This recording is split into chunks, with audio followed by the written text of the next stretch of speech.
Yo, magandang umaga. Dito pa rin sa Hong Kong. Naglakad-lakad kami sa paligid. Nakita namin tong Lido Restaurant. Nagsaserve din sila ng mga classic na Hong Kong breakfast. So, yun naman ang hanap namin. Kaya dito na kami nag-settle.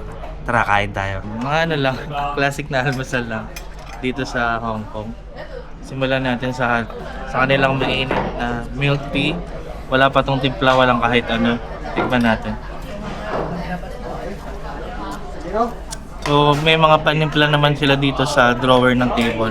Kung gusto nyo lagyan ng matamis. This one. Extra bowl only. Pero hindi ko nalalagyan ng asukal. Masarap na yung lasa ng tea tsaka nung milk. Pwede na. Tapos ito yung nilook forward ko sana dun sa pupuntahan namin, yung Australia Dairy. Pineapple bun na may makapal na slice ng butter. Tutunawin muna natin yung butter. Tapos wala namang typical lang itlog, ham, processed food, tsaka baked beans. Ano natin? Typical na beans na nasa lata. Diba? Lutong ng egg. Yung order nila, yun lang din. Typical na breakfast. Rice noodles. Si Jace, in-order ko ng chicken noodles na may slice ng ham. Tapos, gustong-gusto nyo rin yung toast na may spam tsaka scrambled egg. Hotdog. Merong ham tsaka egg. Siguro ang gagawin ko, ito sandwich ko na lang dito. Kapal ng butter, hindi natutunaw kasi hindi naman mainit ang bun, ang pineapple bun. Yeah. Let's eat this. Oh wow. Masarap ng crust sa ibabaw.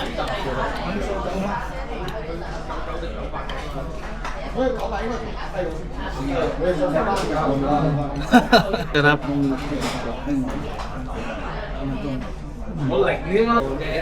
Sarap ng pineapple bun. Yung crust sa ibabaw, solid. Tignan natin yung beef satay rice noodle. Di mo inalo? Yan lang yung rice noodle.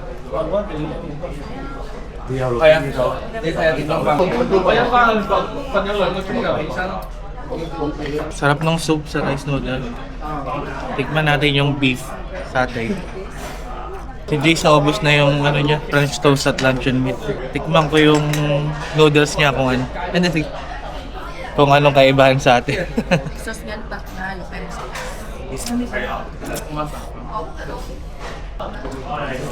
Mas ma-MSG yung noodles natin kumpara dito.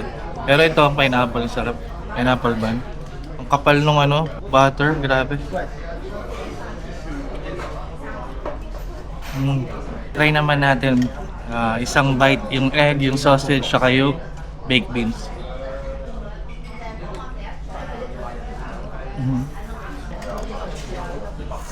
Yan yung hot milk tea. Hindi naman explosive yung mga lasa niya, no? Siyempre napaka-humble lang ng breakfast. Talagang pang breakfast lang talaga. Typical na lasa. Comfort food.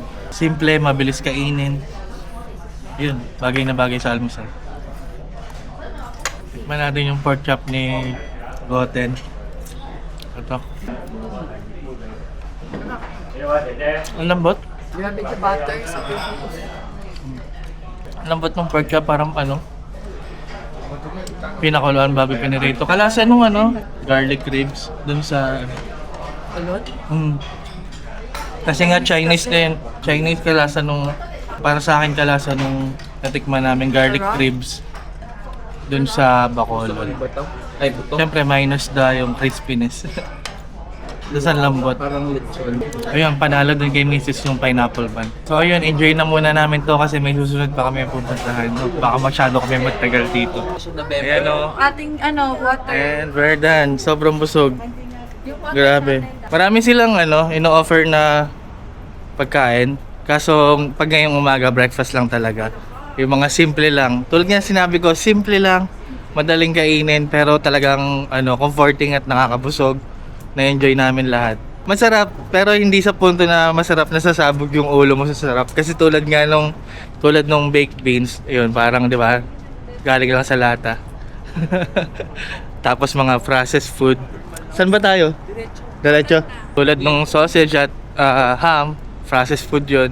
So, expect mo na yung typical na lasa nun. Pero, solid eh. Solid yung experience. Tapos ang mabibigyan ko lang talaga ng papuri yung yung pineapple bun. Ang sarap ng pineapple bun. Tapos yung milk tea. Grabe, lasang ibang-iba talaga yung lasa ng tsaa. Tapos, masarap at fragrant yung tsaa. Tapos lasang-lasa mo yung na evap yung ginamit. Ayun, masayang experience, masarap, nakakabusog. Ganito na lang. Salamat sa panonood.